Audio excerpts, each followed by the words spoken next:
इस वीडियो ने अगर तेरे अंदर आग नहीं लगाई ना तो डिसलाइक मार के चैनल को छोड़ देना, पर अगर आग लगी ना तो चैनल को सब्सक्राइब करके ही जाए।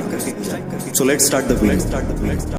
तो दोस्तों देखते हैं यहाँ पर पहला प्रश्न है, वृत्त के क्षेत्रफल का अनुपात 25:16 है, तो त्रिज्या का अनुपात, व्यास का अनुपात और परिमाप का अनुपात क्या होगा। तो दोस्तों हम जानते हैं कि कोई भी अनुपात निकालेंगे तीनों में से कोई, तो हो सकता है दोस्तों इसमें के सारा का आंसर एक ही निकलेगा, चाहे वह त्रिज्या का अनुपात हो या व्यास का अनुपात हो या परिमाप का अनुपात हो। तो दोस्तों हम जानते हैं कि त्रिज्या का अनुपात जब क्षेत्रफल का अनुपात दिया हो, जब क्षेत्रफल का अनुपात दिया हो तो दोस्तों हम त्रिज्या का अनुपात निकालते हैं तो क्या करते हैं, तो इसको रूट चढ़ा के निकालते हैं। क्या करते हैं, रूट चढ़ा के। तो रूट चढ़ाएंगे दोस्तों तो यहाँ पर लिखते हैं √25 अनुपात √16, तो लिख सकते हैं इसका दोस्तों 5:4। ये हमारा आंसर हो गया क्या, त्रिज्या का अनुपात में। अब कह रहा है कि व्यास का अनुपात, तो दोस्तों हम जानते हैं कि त्रिज्या का दुगना होता है व्यास। त्रिज्या का क्या होता है, दुगना। तो जानते हैं दोस्तों कि और पूरा वृत्त होता है और यहाँ पर एक व्यास होता है, और व्यास के आधा जब हमको 5 निकल जाएगा तो इसका दुगना ही ना होगा, क्योंकि त्रिज्या का क्या है, ये दुगना है। त्रिज्या का दुगना है, तो इसीलिए हम लिख सकते हैं यहाँ पर दोस्तों 2d, यानी लिख सकते हैं 2d, यानी हमें त्रिज्या निकल गया है कितना, दुगना होता है दोस्तों। तो त्रिज्या के दुगना, तो इसमें 2 से गुना कर देंगे, तो 2 से गुना करते हैं कितना होगा, 5 दूना 10 और 4 दूना 8।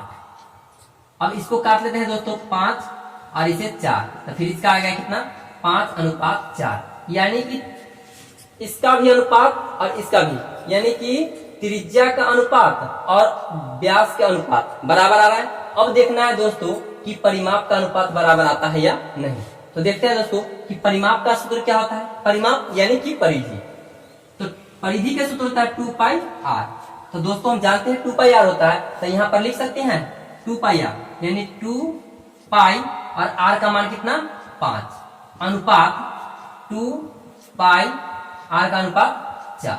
अब यहाँ पर तो 2π से 2π खत्म, 2π से 2π खत्म, और आगे हमको कितना, 5:4, यानी कि तीनों जो है एक दूसरे से मिलता जुलता है। यानी कि हम यदि वृत्त के क्षेत्रफल का अनुपात हमें दे दे तो हमें त्रिज्या, व्यास और परिमाप निकालने के लिए सभी का आंसर अनुपात में जो होगा बराबर होगा। तो दोस्तों हम जानते हैं कि रेशियो में ही केवल होगा ये, और दूसरे चीज में नहीं लगे यूज कर सकते हैं।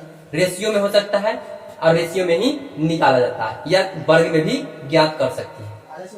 तो दोस्तों दूसरा प्रश्न देखते हैं। दूसरा प्रश्न कह रहा है कि इसी प्रकार से हम दूसरा प्रश्न को ज्ञात करते हैं और लिखते हैं, वृत्त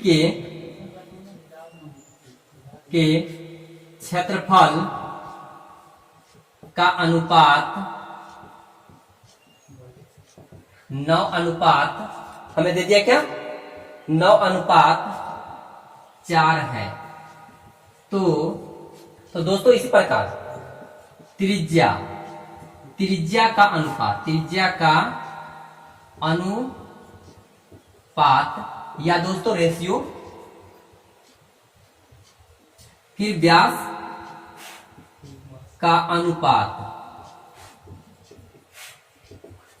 और दोस्तों परिमाप का अनुपात बराबर। तो दोस्तों हम जानते हैं कि जब क्षेत्रफल का अनुपात देगा तो त्रिज्या का अनुपात निकालने के लिए क्या करते हैं, रूट चढ़ाते हैं। क्या करते हैं दोस्तों, रूट चढ़ाते हैं, और रूट चढ़ाते हैं तो इसका वर्गमूल निकालेंगे, तो वर्गमूल तोड़ेंगे तो दोस्तों आ जाएगा हमें 3:2, यानी एगो आंसर निकल गया। अब व्यास का अनुपात करेंगे तो उसी प्रकार दोस्तों होगा इसका दुगना। व्यास में क्या होता है, त्रिज्या दुगना हो जाता है। क्या होता है, त्रिज्या से व्यास दुगना होता है, तो 3 दूना 6 अनुपात 2 दूना 4, इसे काटेंगे तो हो जाएगा 3 दूना 6 2 दूना 4, यानी कि 3:2। इसका भी उसी प्रकार निकल गया, अनुपात 3:2 आंसर।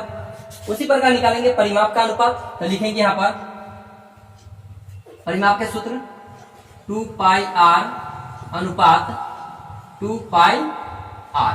तो दोस्तों r के मान तो हम जानते हैं, 2πr के मान 3 और दूसरा r के मान हो जाएगा 2π और दूसरा r के मान हो जाएगा 2। अब दोस्तों इस पर 2π से 2π खत्म हो गया तो कितना बचा, 3:2। तो दोस्तों सभी का अनुपात क्या हुआ, बराबर आ गया।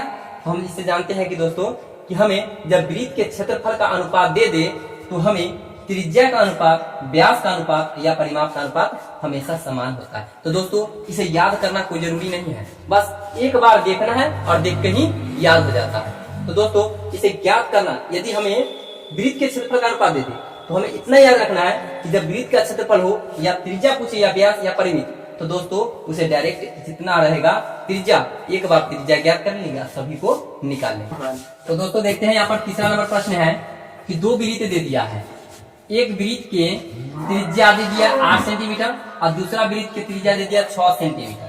यहाँ पर लिख लेते हैं दोस्तों 6 सेंटीमीटर। पहले वृत्त की त्रिज्या 8 सेंटीमीटर, दूसरे वृत्त की त्रिज्या 6 सेंटीमीटर। यदि दोस्तों त्रिज्या का अनुपात पूछ दे तो त्रिज्या का अनुपात तो दिया हुआ है 8:6, अब व्यास का अनुपात पूछ दे या परिमाप का अनुपात पूछ दे तो दोस्तों हम इसे ज्ञात कर सकते हैं। और ज्ञात करने के लिए दोस्तों हम इसे ज्ञात करेंगे कैसे, तो उसी प्रकार जब त्रिज्या का अनुपात दिया हो तो जानते हैं दोस्तों कि व्यास का अनुपात हमेशा क्या होता है, दुगुना। क्या होता है, दुगुना। तो इसको तो पहले काट लेते हैं दोस्तों, त्रिज्या के अनुपात को तो काट लेते हैं तो हो जाएगा 4 दूना 8, 3 दूना 6। अब दोस्तों कटने वाला है ना, तो इसको लिख सकते हैं 4:3। और दोस्तों जानते हैं कि व्यास का अनुपात हमेशा दुगना होता है, तो व्यास का अनुपात निकालने के लिए तो इसके व्यास क्या होता है, त्रिज्या से दुगना। तो व्यास निकालने के लिए दोस्तों हम इसे दुगना करके लिखेंगे, तो 4 दूना 8 अनुपात 3 दूना 6। इसे काट देंगे तो हो जाएगा 4 दूना 8, 3 दूना 6, यानी कि 4:3।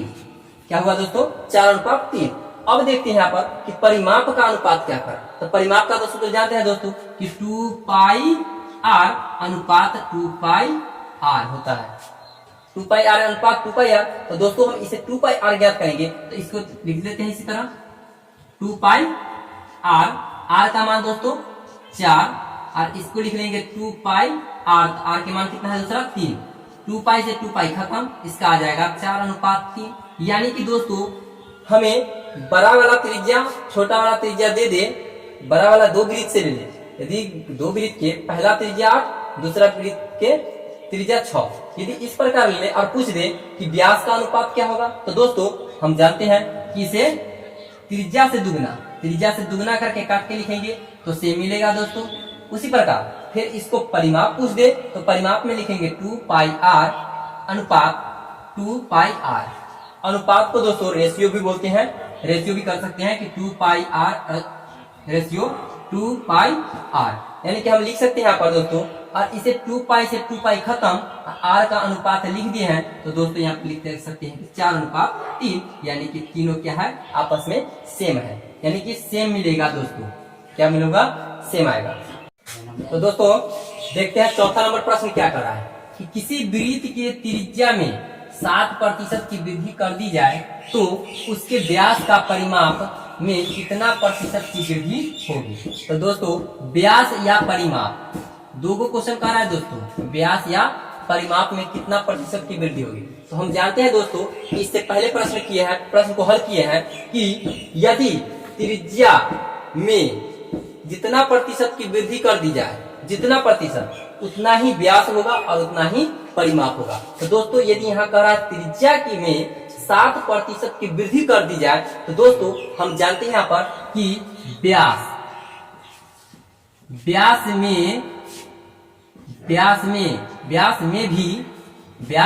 में भी 7% की ही वृद्धि होगी। कितना प्रतिशत के, 7% की वृद्धि।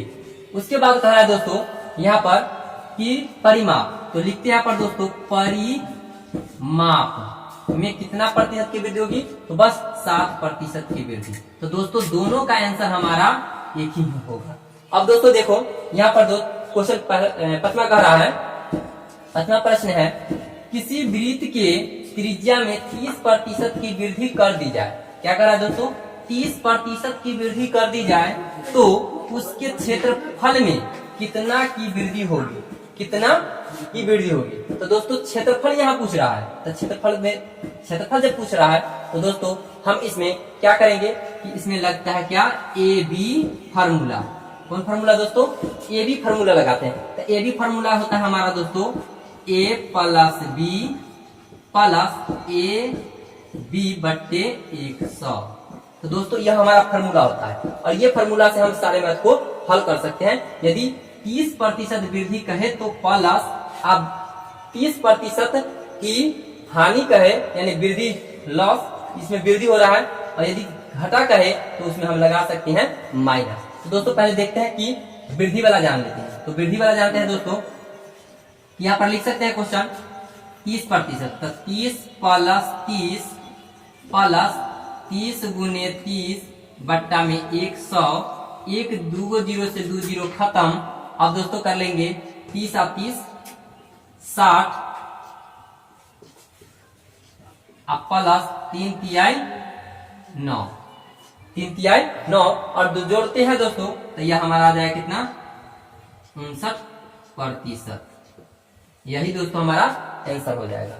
अब आगे दोस्तों देखते हैं, अगला क्वेश्चन है 6ठा नंबर क्वेश्चन कि किसी वृत्त, तो दोस्तों इसी पर लिखेंगे किसी वृत्त के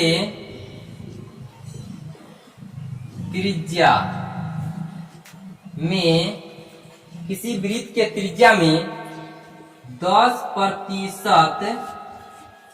10% की कमी, क्या दोस्तों कमी, इनमें था वृद्धि, अब इसमें करेंगे क्या कमी, कि किसी वृत्त के त्रिज्या में 10% की कमी कर दी जाए तो उसके क्षेत्रफल में, उसके क्षेत्रफल में कितना प्रतिशत की, कितना की या प्रतिशत की वृद्धि होगी। तो दोस्तों हम इसे लिखेंगे, यहाँ पर दोस्तों कह रहा था क्या वृद्धि, और यहाँ पर कह रहा है क्या कमी।